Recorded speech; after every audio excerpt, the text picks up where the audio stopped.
Hello बच्चों, आज हम कक्षा 8 कार्यपुस्तिका प्रखर विषय हिंदी का कार्यपत्र 11 हल करेंगे। इसकी दक्षता दी हुई है व्यावहारिक व्याकरण शब्द समूह में शब्दों के अर्थ को समझ पाना। दिए गए वाक्यांश के लिए एक शब्द चुनकर लिखिए। यहाँ वाक्यांश दिए हुए गए हैं हमारे 4 और इन वाक्यांश के लिए हमें 4 ऑप्शन दिए गए हैं। उन 4 ऑप्शन में से सही उत्तर चुन करके यहाँ रिक्त स्थान में भरना है और उसके सामने बॉक्स में राइट टिक करना है। चलो तो स्टार्ट करते हैं। पहला प्रश्न है माह में एक बार होने वाला। इसके 4 ऑप्शन है पाक्षिक, दैनिक, मासिक, साप्ताहिक। तो बच्चों जो 15 दिन में होता है उसको कहते हैं पाक्षिक।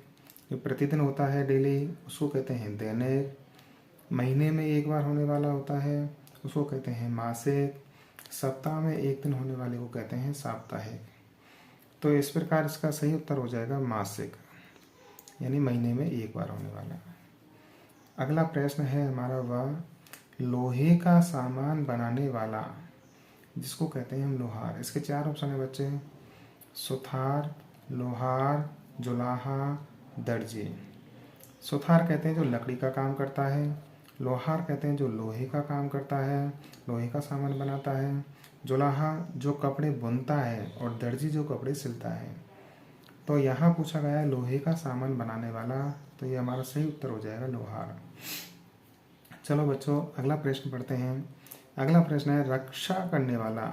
हमारी रक्षा करता है उसको हम कहते हैं रक्षक। इसके भी 4 ऑप्शन हैं, समझ लेते हैं। पहला है रक्षक, रक्षक यानी रक्षा करने वाला। चालक यानी गाड़ी चलाने वाला।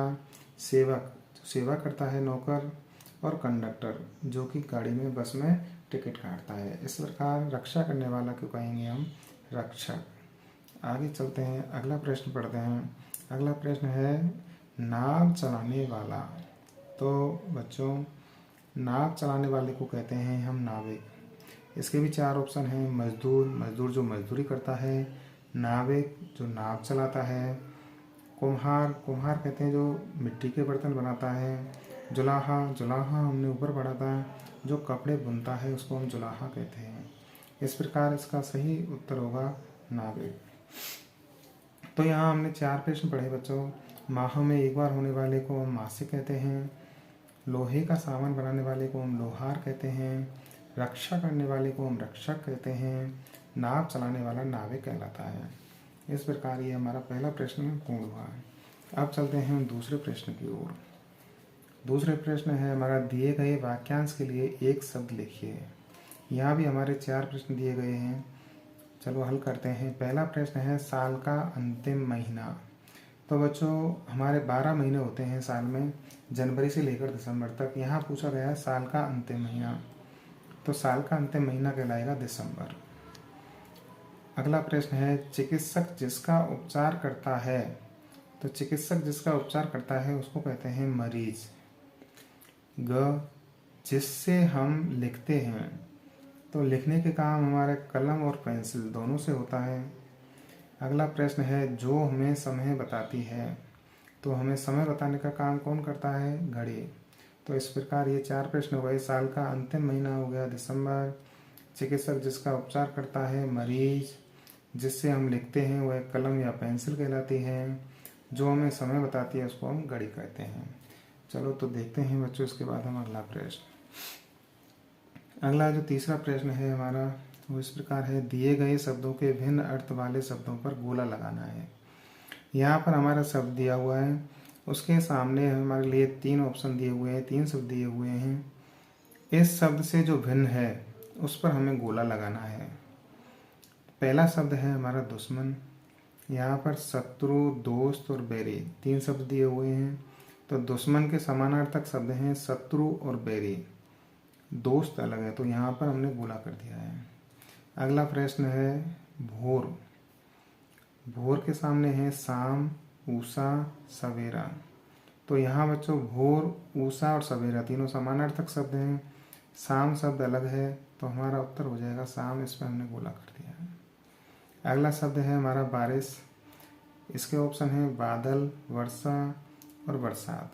तो यहाँ बच्चों बादल अलग है क्योंकि बारिश, वर्षा और बरसात ये तीनों समानार्थक शब्द हैं। अगला शब्द है बच्चों हमारा नभ।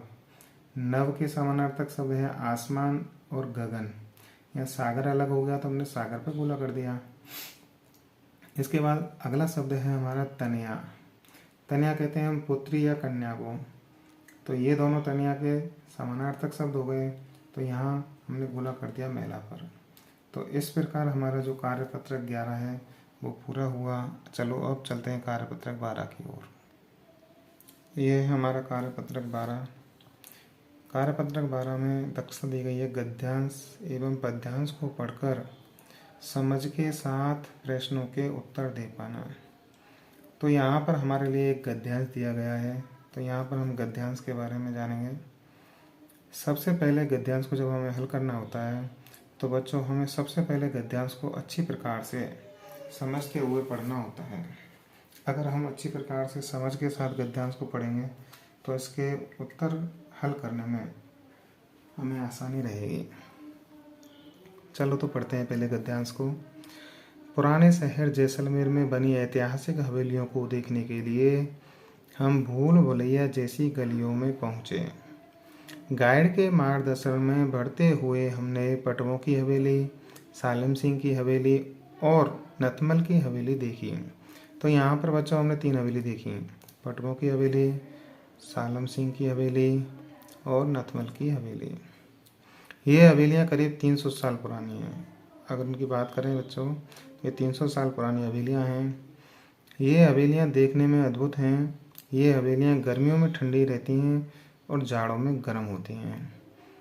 तो ये गद्यांश हमने अच्छी प्रकार से पढ़ लिया है बच्चों। चलो अब देखते हैं इसके प्रश्न। पहला प्रश्न है उपर्युक्त गद्यांश का उचित शीर्षक लिखिए। तो ये पूरा जो हमारा गद्यांश है ये जैसलमेर की हवेलियों के बारे में, जब जैसलमेर में जो ऐतिहासिक हवेली बनी हुई हैं उनके बारे में लिखा हुआ है। तो इसके लिए जो हम शीर्षक देंगे तो शीर्षक देंगे जैसलमेर की हवेलियाँ। ऐतिहासिक शब्द भी यहाँ लिख सकते हैं लेकिन फिर हमारा शीर्षक ज़्यादा बड़ा हो जाएगा। शीर्षक जितना हो सके उतना छोटा देने की कोशिश करनी चाहिए। इसलिए ऐतिहासिक शब्द ना जोड़कर हम केवल यूँ लिखेंगे जैसलमेर की हवेलियाँ। दूसरा प्रश्न है हमारा गद्यांश में कौन से शहर की यात्रा का वर्णन है। तो ये हमारा शुरू में ही आ गया फर्स्ट लाइन में जैसलमेर। तो यहाँ जैसलमेर की हवेलियों के बारे में बताया गया है, जैसलमेर शहर की यात्रा के वर्णन किया गया है। अगला तीसरा प्रश्न है हमारा शिक्षक से जानकारी करके लिखिए ऐसा क्यों होता है कि हवेलियाँ गर्मियों में ठंडी और जाड़ों में गर्म रहती हैं। तो बच्चों जो हवेलियाँ होती हैं उनकी दीवारें मोटी होती हैं। उनकी दीवारें मोटी होती हैं जिसके कारण क्या है, गर्मियों में ठंडी रहती हैं और जाड़ों में, जाड़े कहते हैं हम सर्दियों को, सर्दियों में गर्म रहती हैं। दीवारें मोटी होने के कारण ये हमें लाभ मिलता है। अगला प्रश्न हम पढ़ते हैं। अगला हमारा प्रश्न है गाइड का कार्य होता है। गाइड का क्या कार्य होता है? पढ़ाना, मार्गदर्शन करना, हवेली बनवाना।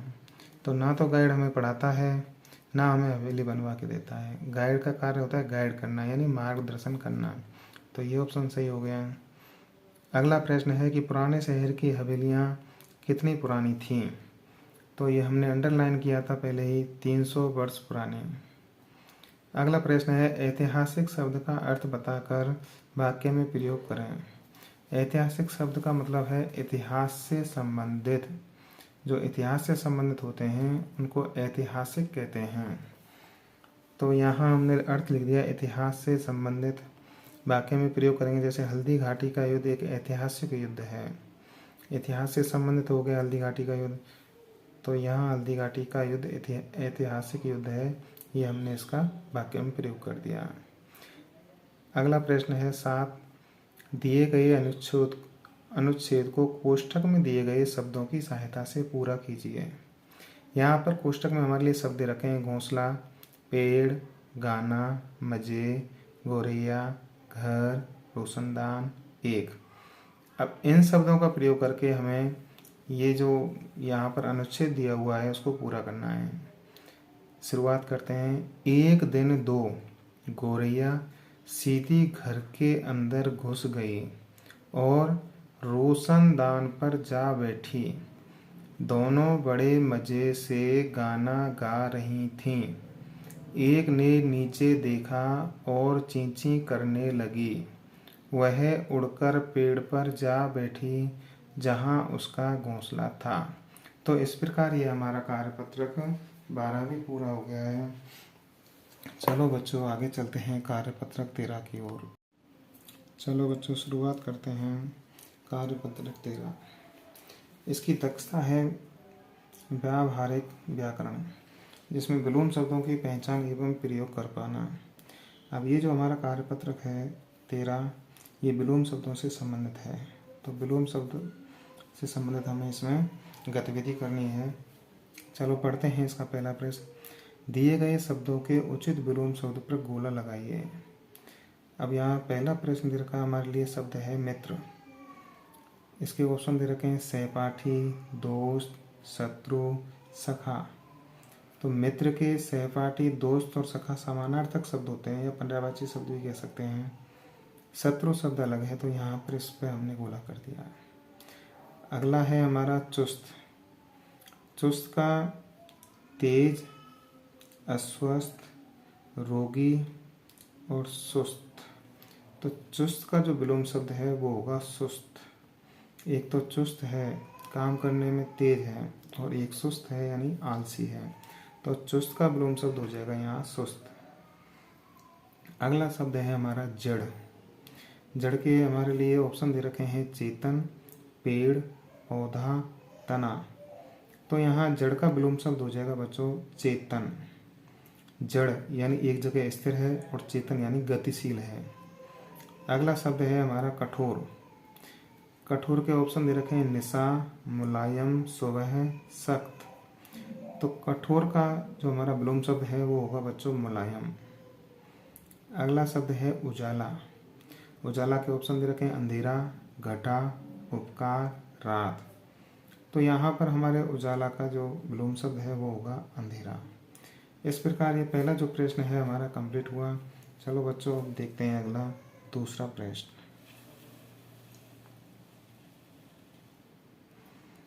दूसरा प्रश्न है हमारा नीचे दिए गए शब्दों के विलोम शब्द ढूंढकर लिखिए।